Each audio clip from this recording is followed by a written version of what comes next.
All right, welcome back to the channel. Good morning to you. So we're going to talk in this video about Bob Arum and his desire and the WBC's desire to pretty much overturn the Ali Act by not having fighters fight mandatory title defenses.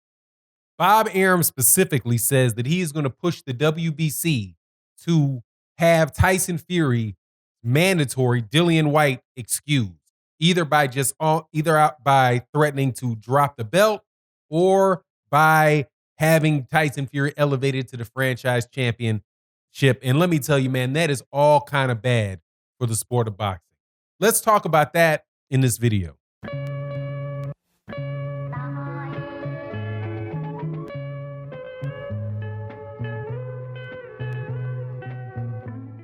All right, welcome back to the channel. So, Dillian Whyte is a jerk of the highest order. And I don't care for him as a person. I don't think he's that good as a fighter. I think that he bops his lips like ain't nobody's business and that pretty much he ducked Deontay Wilder. However, when it comes to him getting a title shot against Tyson Fury or him enforcing a mandatory that was given out by the WBC, I think that his mandatory position at this point in time should definitely be respected. But what Bob Arum says about it is that he is tired of having his fighters fight these meaningless mandatory title shots.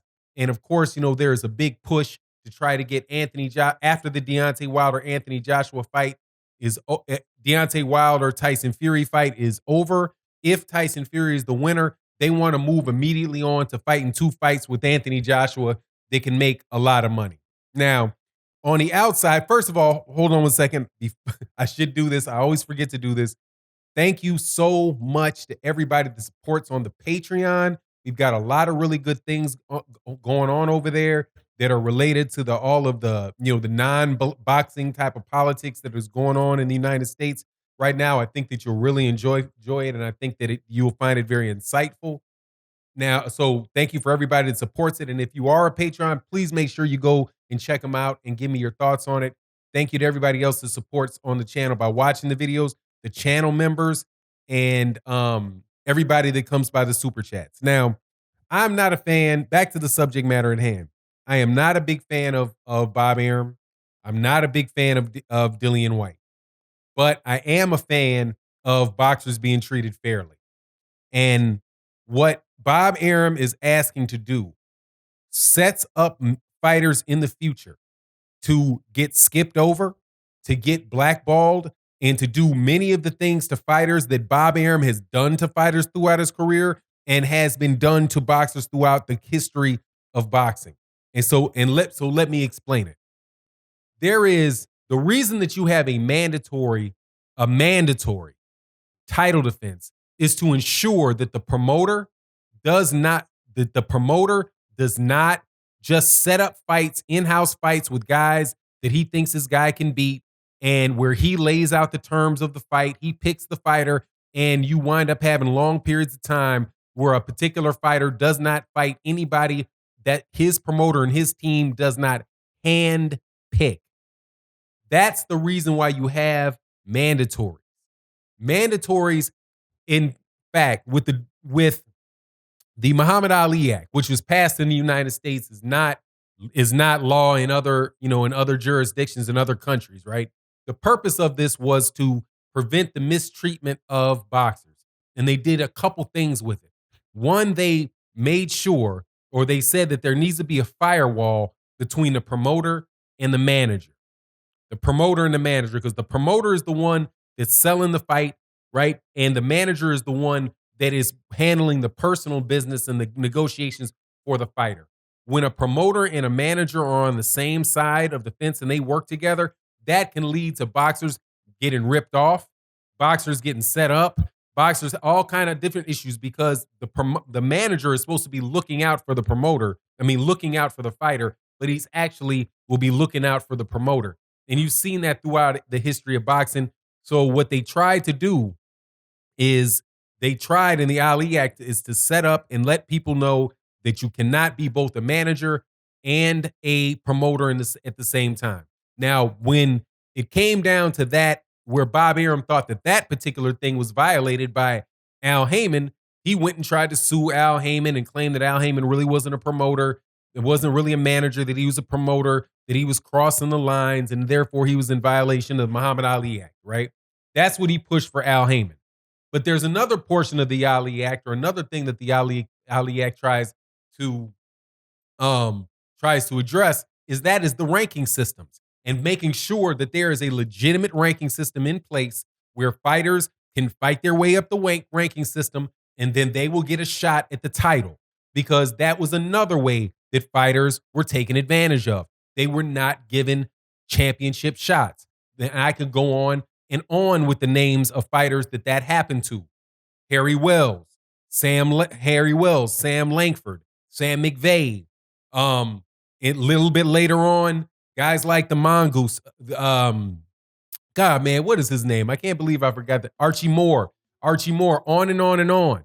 Guys like Sonny Liston, who, if it was not for Floyd Patterson insisting on fighting Sonny Liston, would have never gotten the shot.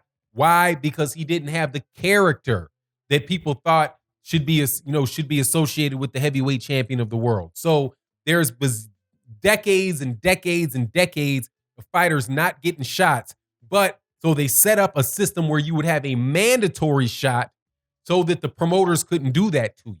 So Bob Arum now says, well, we've got this really big fight that I want to make, right? Before he did it, though, he did it with Vasily Lomachenko.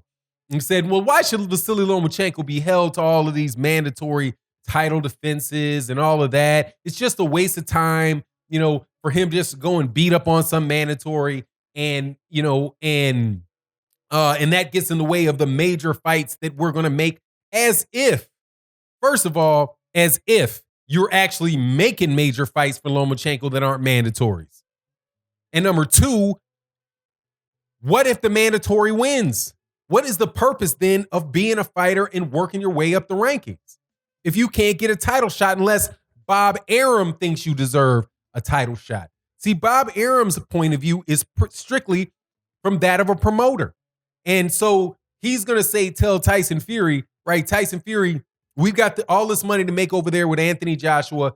No, we're not going to waste our time with the Dillian Whyte fight. Drop the belt, the belt, right? Or we're going to cut you out, WBC, of this fight, of the purse for this fight, if you say that you're going to try to make us enforce a mandatory that you give. But that is, again, all that is sidestepping the Muhammad Ali Act, putting financial pressure on the sanctioning body, and in order for them just to allow you to make in-house fights. And that's what Bob Arum is trying to do, because that's what Bob Arum likes to do on a regular basis. He wants top-ranked fighters to fight top-ranked fighters so that no matter who loses, he can win. When you have a mandatory shot, when you have a mandatory title, that may not be the case. You might have a situation where you have to go into a purse bid. Al Heyman, like, for example, in this one, in the Dillian Whyte, there could be a purse bid between Matchroom Boxing and Top Rank, and the winner would be the one that gets to produce the fight and promote the fight, right? So getting rid of a mandatory, that pretty much, that just helps the promoter. It doesn't do anything. It doesn't do anything for the fan. Now, so for example, Bob Arum says he doesn't want Dillian Whyte to have to waste his time with mandatories. What the F is Otto Wallen and Tom Schwartz then? Those guys are below mandatories. Those are two fights that they gave for Tyson Fury that were Bob Arum and Tyson Fury got to pick that opponent, and they got two trash cans. And that's what you can look for out of that. But they were trash cans. There were lower cost, and Bob Arum could dictate how much they make. Bob Arum could pick and choose the style of the fighter, right, that he wants Tyson Fury to fight against. And if he doesn't like somebody's style, if he doesn't like the way that he thinks that they look in front of a crowd and the way that they fight, they get blackballed, like Luis Ortiz. In a system where the heavyweight champion does not have to have a mandatory, When will a guy like like Luis Ortiz, excuse me, when would a guy like Luis Ortiz ever get a shot at a title? The answer is none. When would where would Bob Arum ever make a Jamel Herring versus Vasily Lomachenko fight? Never. When would Bob Arum make a fight between Vasily Lomachenko and Devin Haney? Never. When would he make a fight between Jose Ramirez and Regis Prograis? Never. Those fights will never happen because it would be up to Bob Arum and the promoters to pick and choose who exactly is going to be the WBC champion. And the WBC would basically have nothing to say about it if there's not a mandatory. So Bob Arum is just trying to send boxing back to where it was before Senator John McCain and the guys from Nevada put some regulations in place to monitor Bob Arum. People point to the Ali Act being there because of Don King and all of the problems and stuff that Don King had. Dude, it's also there because of Bob Arum. But Bob Arum admitted under oath that he bribed the IBF to get fighters ranked in the IBF. And then you wonder why the WBO becomes this big belt where officially becomes a major championship body, and every other champion has a top ranked belt. Bob Arum, dude, don't care about the boxing fan. He doesn't care about the sport of boxing. At least it doesn't seem that way with this type of movie he's making. He cares about Top Rank, and he cares about Top Rank making as much money as they can on every fight. And whether or not the best guy, the guy that is represented as the champion, is actually the best or not, he could care less.